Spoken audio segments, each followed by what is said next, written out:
In a small town in Brazil, the lights of one quiet house glowed against the night. Inside, Valdemir Huckler, a man who worked as a driver and raised cattle, was living what no one knew would be his last evening alive. That night, love, jealousy, and fear mixed together in a way that led to something shocking.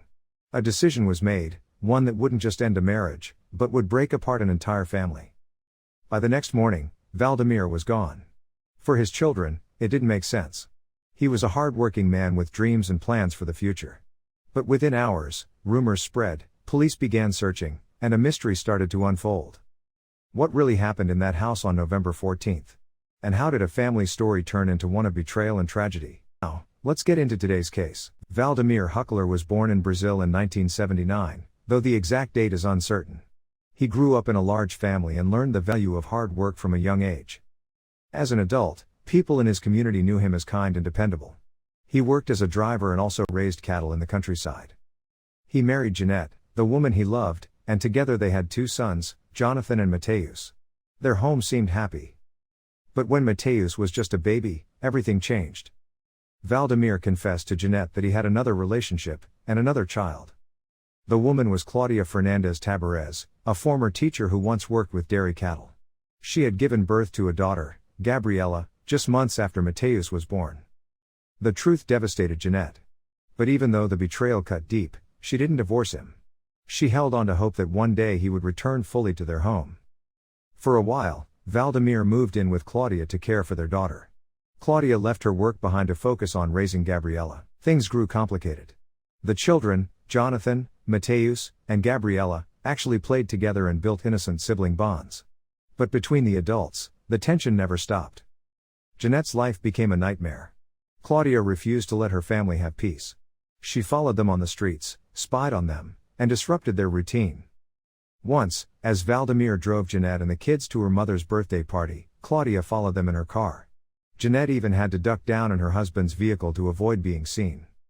For miles, Claudia trailed them, switching lanes to make sure she never lost sight. Only after a long stretch did they finally escape.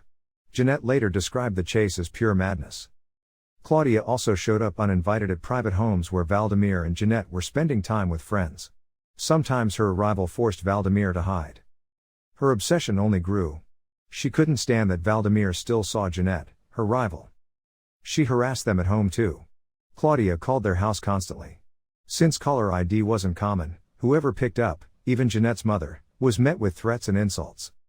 Claudia bragged about her relationship with Valdemir and mocked Jeanette, calling her worthless and claiming her husband despised her. But according to Jeanette, this was far from the truth. At home, Valdemir still treated her with respect. Eventually, Jeanette had enough. She packed up Valdemir's belongings and left them at Claudia's door. From then on, Valdemir lived with Claudia. Still, he stayed close to his sons. Jonathan and Mateus continued to spend time with him, at outings, meals, and family gatherings. Jeanette also visited sometimes.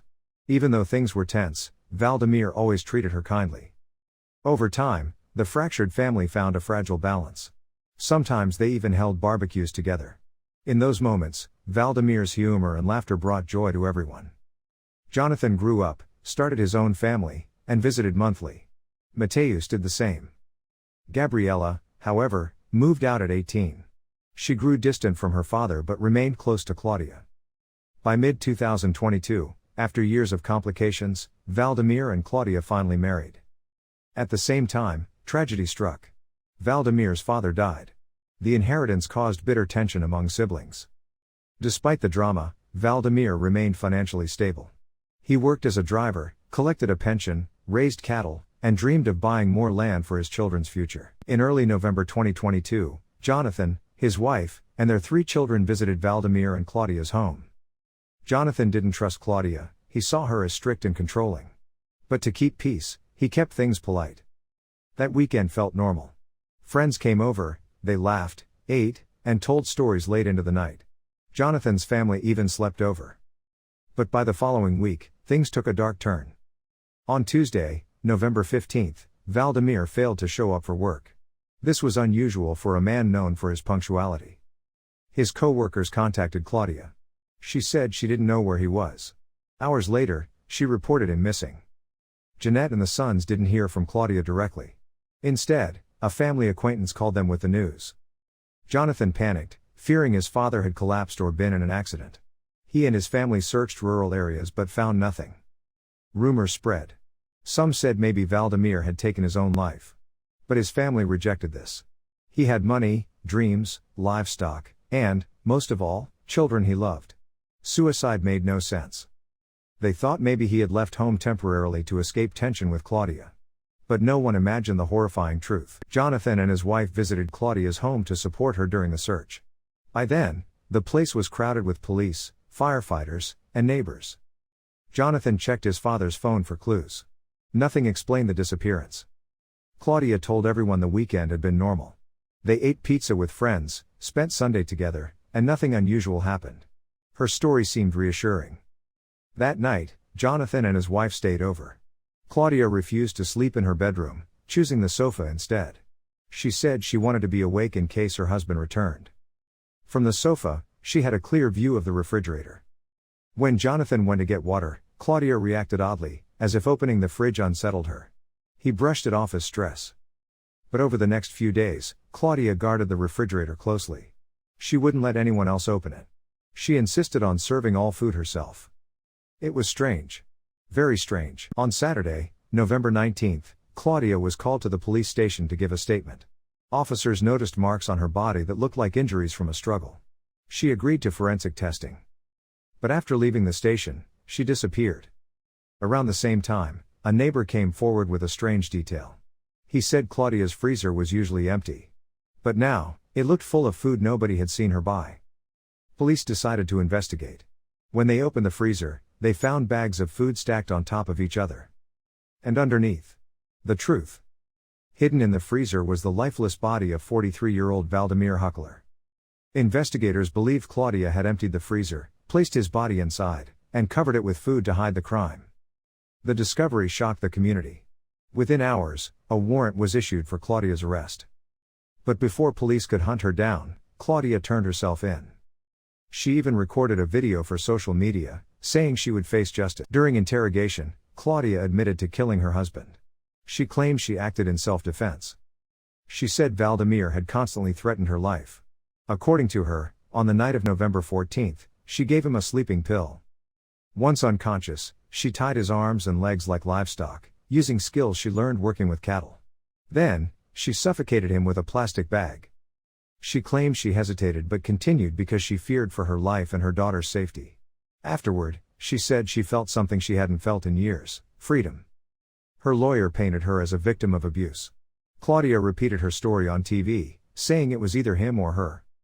But the evidence told another story. The marks on her body, the lies, and the freezer all pointed to murder. She was charged with aggravated homicide, hiding a corpse, and lying to investigators. The case became national news in Brazil, sparking debate about domestic violence, mental health, and justice. For Valdemir's family, nothing could soften the blow. Jonathan especially couldn't shake one image. During the search, Claudia had insisted on serving food from the very freezer where his father's body was hidden. For Gabriella, the pain was unbearable. Her father was dead, and her mother was accused of killing him. Still, she tried to stand by Claudia, the only parent she had left. Jeanette and her sons knew Gabriella's pain was unique. She had lost both parents in one night. As investigators dug deeper, questions arose. Was Claudia truly abused, or did she kill for control and money? Valdemir had been saving $38,000, $50,000 in cash to buy land. Some believed money was her true motive. In August 2023, Claudia was briefly released with electronic monitoring to work. But soon, the Superior Court overturned the decision, citing the brutality of the crime. She was sent back to jail to await trial. Today, no trial date has been set. The case of Valdemir Huckler remains one of Brazil's most shocking crimes. And so, the final question lingers: was Claudia a victim who snapped, or a calculating killer driven by control and resentment? Thank you for watching today's case here on Silent Forensics.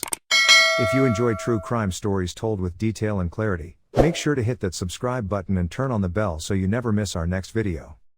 And remember, every case has more than one side, but the evidence always speaks the loudest. This is Silent Forensics, where the truth leaves no trace.